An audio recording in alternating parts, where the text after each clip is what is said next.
infectious diseases, research, medicine, health. Welcome to Outbreak News Interviews. And now, broadcasting from the Outbreak News Skylar Studios in beautiful West Central Florida, here is your host, microbiologist and editor of OutbreakNewsToday.com, Robert Harriman. Well, hey everybody, this is Robert, and welcome to Outbreak News Interviews. Now, outbreaks of measles are currently being reported in Washington State. We're seeing cases in Oregon, Texas, and of course, New York. In fact, the CDC reported that in 2018, 349 individual cases of measles were confirmed in 26 states and Washington, D.C. This is the second greatest number of annual cases reported since measles was eliminated in the U.S. in 2000. Much of this can be attributed to people not getting their children or themselves vaccinated. Well, joining me today to discuss the importance of vaccinations is Elizabeth Libby Richards, Ph.D. Dr. Richards is a professor at the Purdue University School of Nursing. Dr. Richards, welcome to the show, ma'am. Thank you for having me. Now we're seeing this resurgence of vaccine-preventable diseases like measles here in the U.S. and in growing numbers in a bunch of countries abroad. And as I said in the intro, measles was eliminated in the U.S. back in 2000. So, Dr. Richards, how did we get to this point in 2019? We know that vaccines are one of the most effective tools available for the prevention of many infectious diseases. But unfortunately, misinformation has been spread about the need for vaccines and vaccine safety.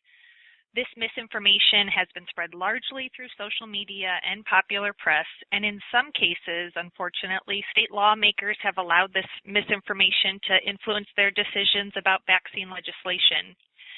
So as a result, the percentage of American children under the age of 2 who have received no vaccinations has quadrupled since 2001.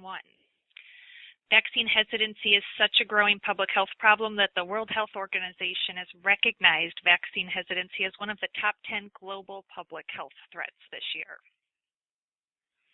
Now, and we really shouldn't be taking diseases like measles and even chickenpox lightly, should we? Absolutely. Measles is a highly contagious disease. It's spread by direct contact with an infected person or through the air when an infected person coughs or sneezes. To give you an example of the level of contagiousness, the measles virus can hang out in the air for 2 hours after a contagious person leaves the room. And to make matters even worse, early symptoms are not distinguishable from common respiratory illness, and that is when people are contagious, which makes the disease even easier to spread.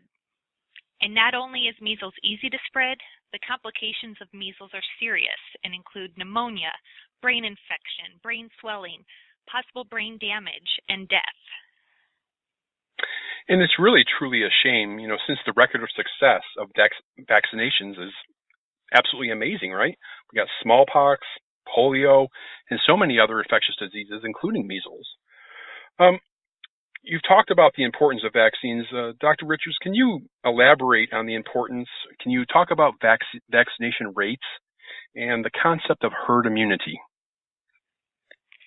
Before vaccination, measles killed over 400 children each year in the United States.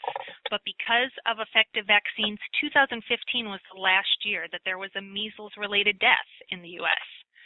Without a doubt, it's always better to prevent a disease than to treat it after it occurs, and the best protection against many infectious diseases is vaccination. As you stated, diseases that used to be common in this country and around the world, including polio, measles, and pertussis, can now be prevented by vaccination. Over the years, vaccines have prevented countless cases of disease and saved millions of lives. And that's why it's important to also talk about herd immunity. Immunizing individual children also helps to protect the health of our community, especially those people who cannot be immunized, such as babies who are too young to be vaccinated, or those who can't receive certain vaccines for medical reasons. We depend on high immunization rates in a community to result in herd immunity. So for measles, for example, we generally consider the threshold for preventing public measles outbreaks to be a vaccination rate of at least 93% or higher. So that's why herd immunity, which is sometimes referred to as community immunity, is so important. Herd immunity occurs when a high number of people are vaccinated against a certain disease. Then germs can't travel as easily from person to person, and the entire community is less likely to get a disease. As I stated, that means even people who can't get vaccinated due to certain medical circumstances such as cancer or HIV will have some protection from getting sick. And if a person does get sick, there's less chance of an outbreak because it's harder for the disease to spread due to a high level of community immunity. And if this process keeps working, eventually the disease becomes rare, and sometimes it can be wiped out altogether.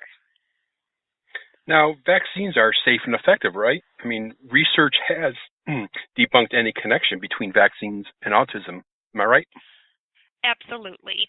Unfortunately, we have seen vaccine rates start to decline shortly after a fabricated study stated a link between MMR vaccination and autism. This simply is not the case.